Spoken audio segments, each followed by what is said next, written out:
Episode. और आज का एपिसोड एक्साइटिंग इसलिए हो जाता है क्योंकि आज हम लोग जनरेटिव एडवर्सरियल नेटवर्क के बारे में बात करते हैं। क्यों?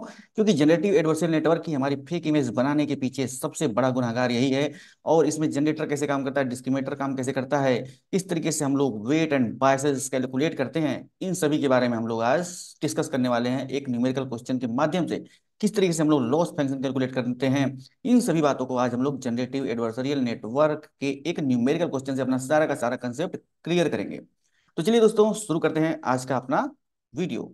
तो पहले क्वेश्चन पढ़ना शुरू करते हैं। जैसा आपको स्क्रीन पे दिख रहा है question, consider a generative adversarial network यानी गैन। ठीक है, generative adversarial network consisting of generator and discriminator. तो यहाँ पे आपको ये बात पता चली कि हमारे जनरेटिव एडवर्सरियल नेटवर्क यानी गैन में हमारा एक जनरेटर होता है और एक डिस्क्रिमिनेटर डिस्क्रिमिनेटर होता है।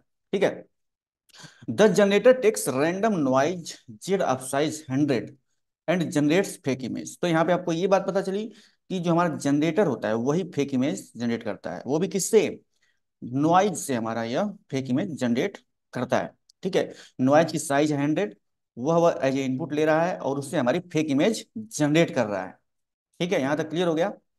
देखिए दोस्तों, न्यूमेरिकल क्वेश्चन हम लोग लगवा रहे हैं, इसका मतलब ये नहीं है कि सिर्फ हम लोगों को क्वेश्चंस का सोल्यूशन करना है, हमें इसके अंदर का जो कॉन्सेप्ट है ना वो भी न्यूमेरिकल के माध्यम से समझना है। ठीक है, नहीं तो आप सिर्फ इतना ही जानेंगे जनरेटर क्या होता है, डिस्क्रिमिनेटर क्या होता है, गैन क्या होता है, बस इसको आप थ्योरेटिकली याद रखेंगे, लेकिन आपको ये पता नहीं लगेगा कि कैसे हिडन लेयर के अंदर हम लोग वेट एंड बायसेस कैसे कैलकुलेट करते हैं। ठीक है, कैसे न्यूरॉन्स आपस में कनेक्टेड होते हैं। ठीक है, किस तरीके से हम लोग लॉस फंक्शन कैलकुलेट करते हैं, रेलवे एक्टिवेशन फंक्शन काम कैसे करता है, सिग्मॉइड एक्टिवेशन फंक्शन काम कैसे करता है, ये सभी चीजों को समझने के लिए हम लोग को न्यूमेरिकल क्वेश्चंस के थ्रू जाना और न्यूमेरिकल क्वेश्चन के थ्रू थ्री चीजों को समझना बहुत ही आवश्यक है। क्योंकि हम लोग क्वेश्चन करेंगे तो उससे हम लोगों को कॉन्सेप्ट बिल्ट होगा। हालांकि ये क्वेश्चन आपके एग्जाम में कभी नहीं आने वाला है कि आपको जनरेटिव एडवर्सरियल नेटवर्क का एक न्यूमेरिकल क्वेश्चन दे दिया जाएगा और उसको सॉल्व कीजिए, ऐसा आपको कभी नहीं पूछा जाने वाला है। ठीक है, मैं बस इसलिए बता रहा हूं कि आपका कॉन्सेप्ट बने और एटलीस्ट आपको समझ में आए कि जनरेटिव एडवर्सरियल नेटवर्क में चीजें होती क्या क्या है और किस तरीके से काम करती हैं। ठीक है, तो आपने यहाँ देखा कि आपकी आपके जैन में यानी आपके गैन में एक जनरेटर है, एक डिस्क्रिमिनेटर है, और जो हमारा जनरेटर है वह नॉइज का यूज करके वह फेक इमेज जनरेट करता है। 100 साइज की नॉइज का यूज करके वह हमारी फेक इमेज जनरेट करता है। तो वहां पे इनपुट क्या हो गया? 100 साइज का नॉइज हमारा इनपुट हो गया। ठीक है, अब देखते हैं अगला क्वेश्चन।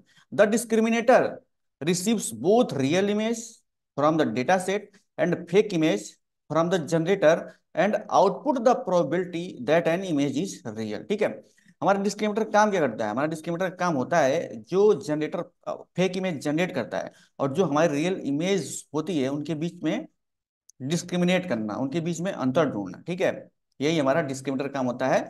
जो भी जनरेटर फेक इमेज जनरेट करता है उससे रियल इमेज को कंपेयर करके वह यह बताता है कि जो फेक इमेज जनरेट की गई है वह कितना परसेंट रियल इमेज के आसपास वह उसके बराबरी कर पा रही है, इसलिए हम लोग जनरेटर डिस्क्रिमिनेटर का यूज करते हैं।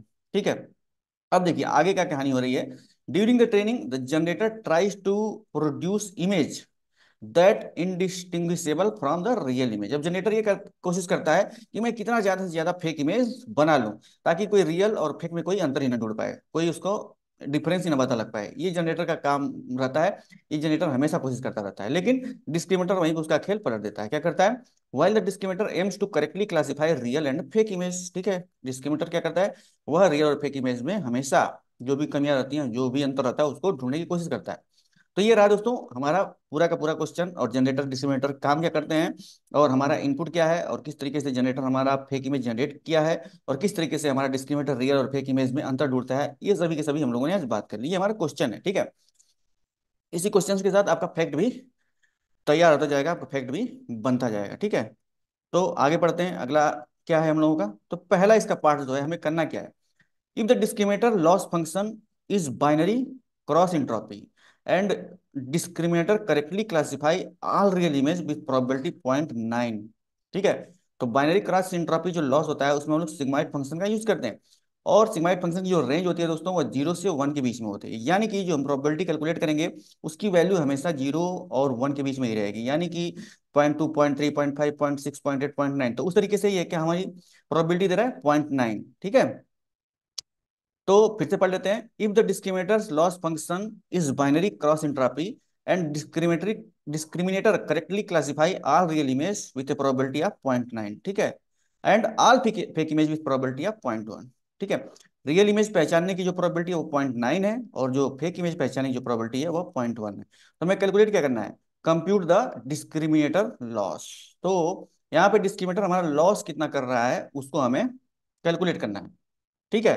तो लॉस फंक्शन के बारे में आपको पता ही है, लॉस फंक्शन क्यों कैलकुलेट किया जाता है, और लॉस आने के बाद क्या क्या और एक्शन होते हैं उसके बारे में आपको पता ही है।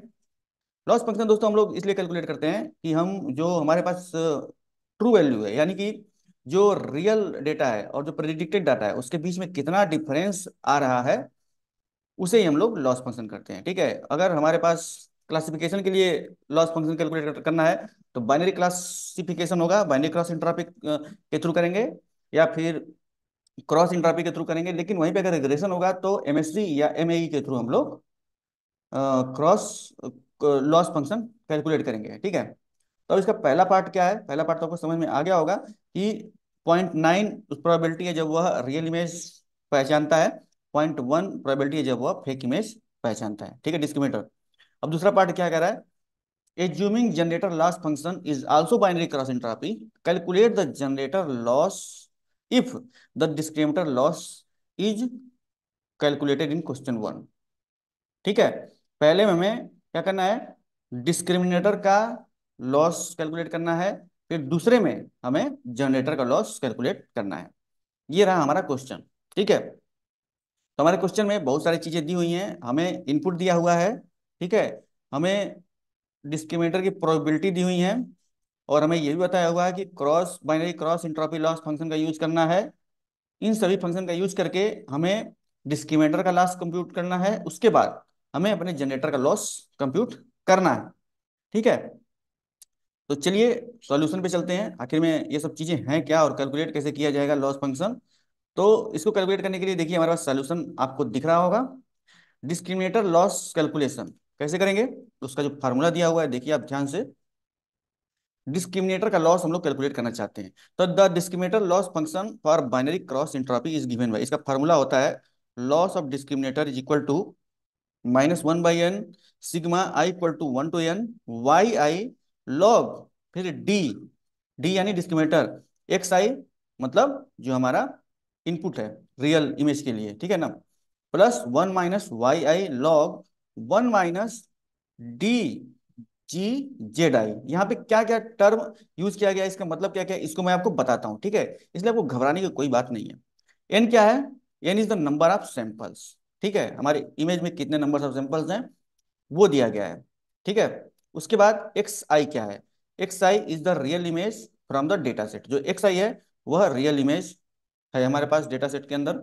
अब फिर Z I is the noise vector, Z I जो है ना नॉइज वेक्टर है, इसी नॉइज वेक्टर का यूज करके हमारा जो जनरेटर है डी जी है, इसी नॉइज वेक्टर का यूज करके हमारा फेक इमेज जनरेट करता है, ठीक है।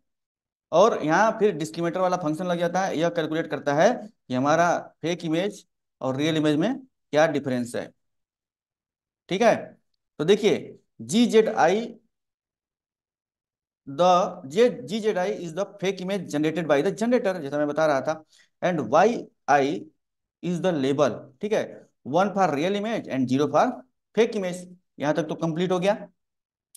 इस क्वेश्चन में हमें करना क्या है दोस्तों, इस क्वेश्चन में हमें डिस्क्रिमिनेटर के लिए लॉस कंप्यूट करना है और जनरेटर के लिए लॉस कंप्यूट करना है। तो सबसे पहले जो फार्मूला हम लोग देख रहे हैं, ये डिस्क्रिमिनेटर के लॉस को कैलकुलेट करने के लिए हमारे पास ये फार्मूला है, कौन सा है ये वाला, देखिए लॉस डी लिखा हुआ है जो, ये हमारा डिस्क्रिमिनेटर को लॉस कंप्यूट करने के लिए फार्मूला है, ठीक है। ये देखिए मैं इसको रेड स्पॉटलाइट से भी दिखा रहा हूँ, loss D is equal to -1/n A I equal to 1 to n Y I log D of X I, ठीक है, X I is the real image from the data set, plus 1 - Y I log 1 - D G of Z I. G of Z I क्या है, Z I noise है, और जी क्या है, noise पे हम लोगों ने जनरेटर वाला फंक्शन लगाया है, इसी नॉइज का यूज करके हमारा जनरेटर फेक इमेज जनरेट करता है, उसके बाद हम उसको डिस्क्रिमिनेटर में पास करते हैं, ठीक है ना, कैलकुलेट करने के लिए कि यह जो फेक इमेज जनरेट हुई है यह कितना रियल है और कितना फेक है, उसको कैलकुलेट करने के लिए हम लोग डिस्क्रिमिनेटर में उसको वैल्यू पास करते हैं, ठीक है ना। अब देखिए Y I is the label, मतलब अगर हमारी इमेज रियल होगी तो लेवल 1 होगा, और हमारी इमेज फेक होगी तो लेवल 0 होगा। ठीक है, अब देखिए जो हमारे इनपुट क्वेश्चन में दिया हुआ है उसको देखते हैं। Given that D of X I is equal to 0.9, यानी कि रियल इमेज के लिए जो डिस्क्रिमिनेटर की प्रोबेबिलिटी है वो है 0.9। ठीक है, और फेक इमेज के लिए जो डिस्क्रिमिनेटर की प्रोबेबिलिटी है वो है 0.1। ठीक है, and assuming N equal to 1 for simplicity, हम लोग एन इक्वल टू 1 मान लेते हैं सिंप्लिसिटी के लिए, आपको समझाने के लिए कि आखिर में ये सब चीजें काम कैसे कर रही हैं, ताकि आपको समझ में आए और आप समझ सके भैया कि जनरेटर और डिस्क्रिमिनेटर का लॉस कैसे हम लोग कैलकुलेट करते हैं। इसलिए हम लोग ये आज न्यूमेरिकल क्वेश्चन कर रहे हैं। ठीक है, वी हैव, अब हम लोग इस फार्मूले में रखते हैं उनकी वैल्यू। ठीक है, फार्मूला क्या है, लॉस ऑफ डी, ये देखिए फार्मूला -1/n, हमने कहा n इक्वल टू 1 रख देते हैं सिंप्लिसिटी के लिए। वाई आई मतलब रियल इमेज के लिए, ठीक है, वाई आई को 1 रख दिया हमने रियल इमेज के लिए, into log D of X I क्या है 0.9, रियल इमेज के लिए प्रोबेबिलिटी कितनी है 0.9। ठीक है, यहां तक आपको समझ में आ गया। प्लस 1 माइनस वाई आई, मतलब यह जो अपना फेक इमेज है उसके लिए वाई आई 0 है, तो 1 - 0 इंटू लॉग 1 - 0.1, 0.1 क्या है, probability of discriminator for the fake image. ठीक है, तो यहाँ पे हमारा ये 0.1 रखा हुआ है। अब हमने इसकी वैल्यू जब यहाँ पे पुट करी तो माइनस लॉग 0.9 प्लस लॉग 0.9, इनका जब मैंने वैल्यू कैलकुलेट किया तो हमारे पास आया 0.21008, यही हमारा डिस्क्रिमिनेटर का लॉस वैल्यू है, यही हमारा डिस्क्रिमिनेटर का लॉस वैल्यू है 0.21008। ठीक है, तो उम्मीद करता हूं ये लॉस फंक्शन आपको कैलकुलेट करना समझ में आ गया होगा। ठीक है, और किस तरीके से जनरेटर और डिस्क्रिमिनेटर के प्रोबेबिलिटी की वैल्यू रखी जाती है यहाँ पे वो भी आपको समझ में आ गया होगा। ये जो है फार्मूला है ये आपको याद रखना पड़ेगा कि हम लोग कैसे, हम लोग बाइनरी क्रॉस एंट्रोपी के थ्रू हम लोग डिस्क्रिमिनेटर का लॉस कैसे निकालते हैं, उसके लिए यह फार्मूला है। ठीक है, चलिए आगे बढ़ते हैं। अब चूंकि यह भी पूछा है कि डिस्क्रिमिनेटर का लॉस तो आपने निकाल लिया, अब जनरेटर का लॉस आप निकाल के बताइए। तो हमें अब जनरेटर का लॉस निकालना पड़ेगा। तो जनरेटर लॉस कैलकुलेशन कैसे करेंगे, the generator loss function is given by binary cross entropy and it is given by below formula. Loss of generator is equal to -1/n, I equal to 1 to n log D, फिर bracket में G of Z आई। ठीक है, क्योंकि हम लोग क्या निकाल रहे हैं, लॉस ऑफ जनरेटर। ठीक है, इसलिए हम लोगों ने यह फार्मूला लगाया हुआ है। Using the discriminator output probability we have log of G कितना है, is equal to minus log of 0.1। ये जो पूरा जो D of G Z I था ना, ये क्या था 0.1 था।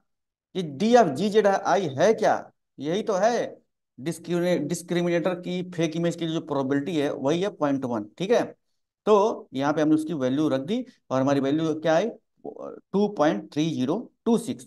इस तरीके से हमारा डिस्क्रिमिनेटर का लॉस कैलकुलेट हुआ जो कि 0.2108 है, और जनरेटर का लॉस कैलकुलेट हुआ दोस्तों 2.3026। ठीक है, अब आगे क्या होगा, अगर मान लीजिए हमारा लॉस ज्यादा आता है, तो लॉस ज्यादा आता है तो उस केस में हम लोग को क्या करना पड़ता है, बैक प्रोपोगेशन करना पड़ता है। बैक प्रोपोगेशन करते समय क्या क्या चीजें हम लोग करनी पड़ती हैं, बैक प्रोपोगेशन करते समय हम लोगों को ऑप्टिमाइजर का यूज करना पड़ता है। ठीक है, और हमें अपना पैरामीटर एडजस्टमेंट करना पड़ता है, जैसे वेट को एडजस्ट करना पड़ सकता है, बायस को एडजस्ट करना पड़ सकता है, या फिर लर्निंग रेट को एडजस्टमेंट करना पड़ सकता है। और इस तरीके से हम लोग पैरामीटर का एडजस्टमेंट करके अपने मॉडल को ऑप्टिमाइज कर सकते हैं, और हम कम से कम लॉस कैलकुलेट करने की कोशिश करते हैं, कम से कम लॉस की एक्सपेक्टेशन करते हैं अपने मॉडल से। ठीक है, तो ये रहा हम लोग जनरेटर और डिस्क्रिमिनेटर का लॉस किस तरीके से निकालेंगे, और किस तरीके से हम लोगों की फेक इमेज जनरेट होती है। ठीक है, किस तरीके से रियल इमेज जनरेट होती है, कैसे discriminator real and fake image के बीच डिस्क्रिमिनेशन करता है, वो सभी चीजें हम लोगों ने इस न्यूमेरिकल क्वेश्चन के माध्यम से देखी। ठीक है, तो दोस्तों नेक्स्ट वीडियो में फिर मिलते हैं, जनरेटर और डिस्क्रिमिनेटर के कॉन्सेप्ट को और क्लियर करेंगे। ठीक है, कि उसमें न्यूरॉन कैसे कनेक्टेड होते हैं, किस तरीके से हिडन लेयर एक दूसरे से कनेक्टेड होती हैं, किस तरीके से वेट एंड बायस को कैलकुलेट करते हैं, ये सभी चीजें हम लोग नेक्स्ट वीडियो में देखेंगे। तब तक keep exploring and keep learning machine learning and deep learning.